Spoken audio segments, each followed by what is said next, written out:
Alhamdulillahil malikil muta'ali al-munazzahi anits surika'i wal amsal. Ahmaduhu subhanahu wa ta'ala ala kulli hal. Wa ashhadu an la ilaha illallah wahdahu la syarika lah. Syahadatan tuslihul qalba wal lisan min fasadil a'mal. Wa ashhadu anna sayyidana Muhammadan abduhu wa rasuluh al-mufaddalu bil kamal. Allahumma salli wa sallim ala sayyidina Muhammad wa ala alihi wa sahbihi bil ghudwi wal asal. Amma ba'du fa ya ayuhan nas ittaqullaha ta'ala wa tawakkalu alaihi tablughul amal. Hadirin jamaah salat Jumat rahimakumullah. Marilah kita bertakwa kepada Allah Subhanahu wa taala dengan menjalankan semua perintahnya dan menjauhi semua larangannya, agar kita tergolong jadi hamba yang bertakwa, bahagia di dunia dan di akhirat kelak. Amin ya rabbal alamin. Hadirin jamaah salat Jumat rahimakumullah. Allah Subhanahu wa taala berfirman, ba'da a'udzu billahi minasyaitonir rajim. Wa ta'awanu 'alal birri wat taqwa wa la ta'awanu 'alal itsmi wal 'udwan. Wattaqullaha innallaha syadidul iqab. Dan tolong menolonglah kamu dalam mengerjakan kebajikan dan takwa, dan jangan tolong menolong dalam berbuat dosa dan pelanggaran. Dan bertakwalah kamu kepada Allah, sesungguhnya Allah amat besar siksanya. Tolong menolong dalam kebajikan mempunyai arti yang sangat luas. Tolong menolong tidak harus berupa mendermakan harta benda atau tenaga, tetapi memberi nasihat pun kepada orang yang perlu diberi nasihat. Kepada orang yang diberi nasihat itu juga termasuk menolong. Sebagaimana Rasulullah sallallahu alaihi wasallam menganjurkan menolong orang yang suka menganiaya, yaitu dengan jalan mencegahnya dari perbuatan aniaya itu.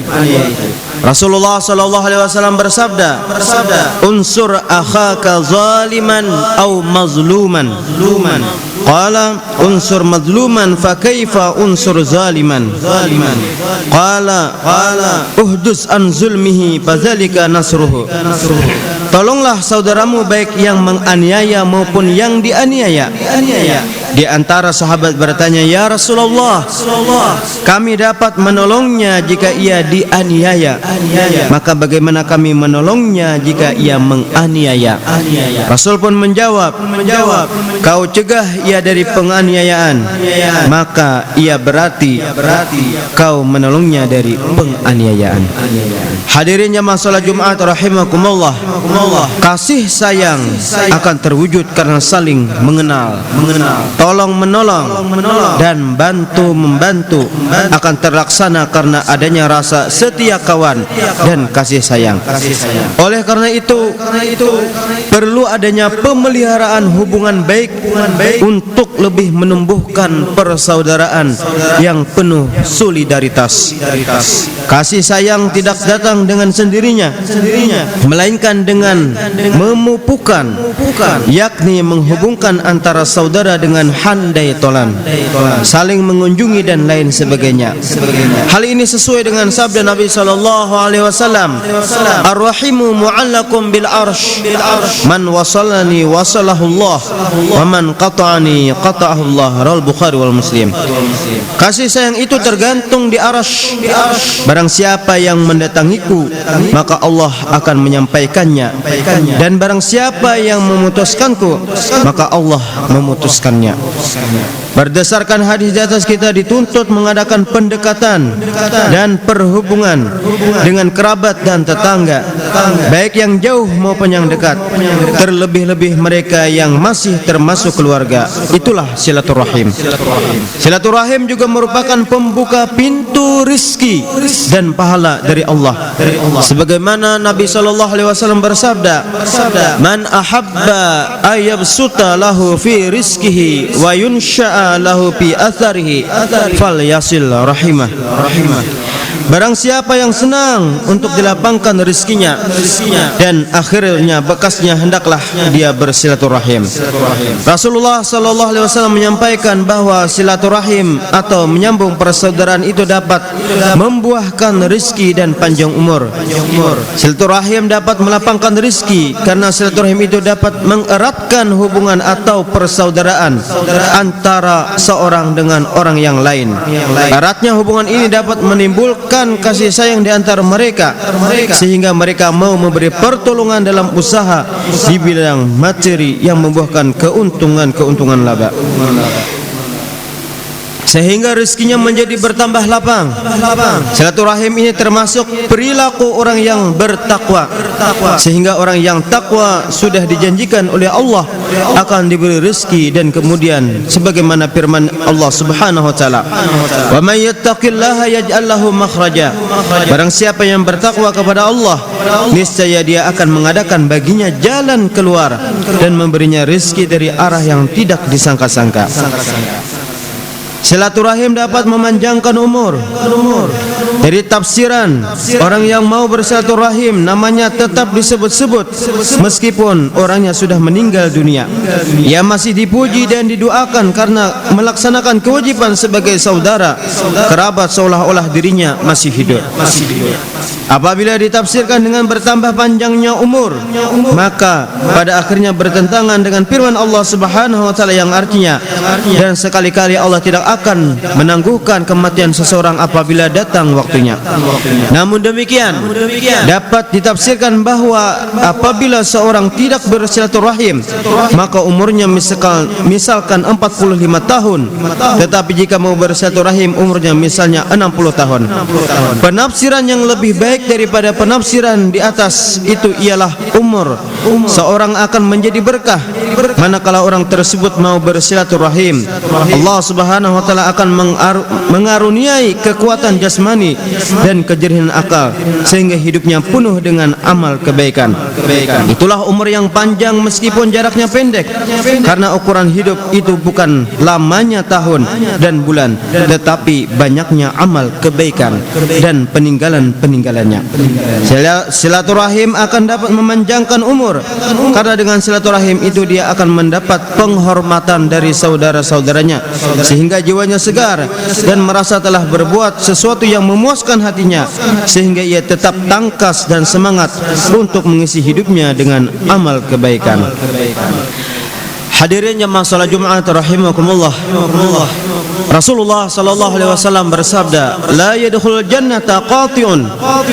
Tidak masuk surga orang yang memutuskan tali persaudaraan. Marilah kita gunakan kesempatan hidup ini sebagai jembatan menuju ridha Allah, yakni persatuan umat atas dasar kasih sayang sesamanya. Niscaya Allah akan lebih memanjangkan umur kita dalam arti umur yang bermanfaat. Allah Subhanahu wa taala berfirman, "Wala takunu kalladzina tafarraqu wakhtalafu min ba'di ma ja'ahumul bayyinat wa ulaika lahum adzabun adzim." Dan janganlah kamu menyerupai orang yang bercerai-berai dan berselisih sesudah datang keterangan yang jelas kepada mereka. Mereka itulah orang-orang yang mendapat siksa yang berat. Demikianlah khutbah yang dapat kami sampaikan. Mudah-mudahan Allah Subhanahu wa taala memberikan taufik dan hidayahnya kepada kita semua, dan semoga khutbah yang kami sampaikan ini bermanfaat bagi kita semua. Amin ya rabbal alamin. A'udzu billahi minasyaitonir rajim. Bismillahirrahmanirrahim. والعصر إن الإنسان لفي خسر إلا الذين آمنوا وعملوا الصالحات وتواصوا بالحق وتواصوا بالصبر. بارك الله لي ولكم في القرآن العظيم ونفعني وإياكم بما فيه من الآية والذكر الحكيم وتقبل الله مني ومنكم تلاوته إنه هو السميع العليم. اللهم صل وسلم وزد وانعم وتفضل وبارك بجلالك وكمالك على أشرف عبادك سيدنا ومولانا محمد وعن كل الصحابة رسول الله أجمعين.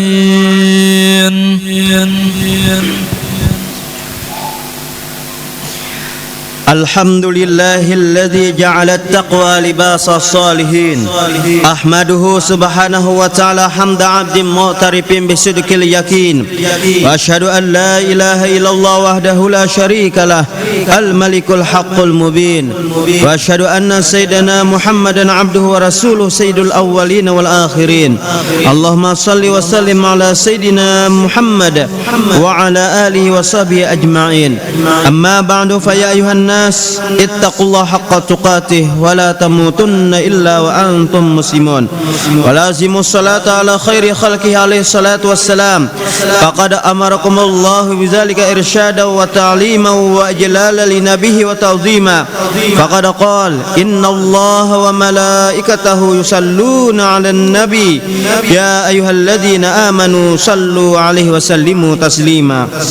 اللهم صل وسلم على سيدنا محمد النبي الأمي الأواه وعلى آله وصحبه ومن والاه ورضى اللهم عن أصحابه أبي بكر وعمر وعثمان وعلي وعن سائر أصحاب نبيك أجمعين وعن التابعين ومن تبعهم بإحسان إلى يوم الدين. اللهم اغفر للمؤمنين والمؤمنات والمسلمين والمسلمات الأحياء منهم والأموات وتابع بيننا وبينهم بالخيرات برحمتك يا أرحم الراحمين. ربنا آتنا في الدنيا حسنة وفي الآخرة حسنة وقنا عذاب النار. عباد الله إن الله يأمر بالعدل والإحسان وإيتاء ذي القربى وينهى عن الفحشاء والمنكر والبغي يعظكم لعلكم تذكرون فاذكروا الله العظيم يذكركم واشكروه على نعمه يزدكم واسألوه من فضله يؤتكم ولذكر الله أكبر والله يعلم ما تصنعون. أقم الصلاة.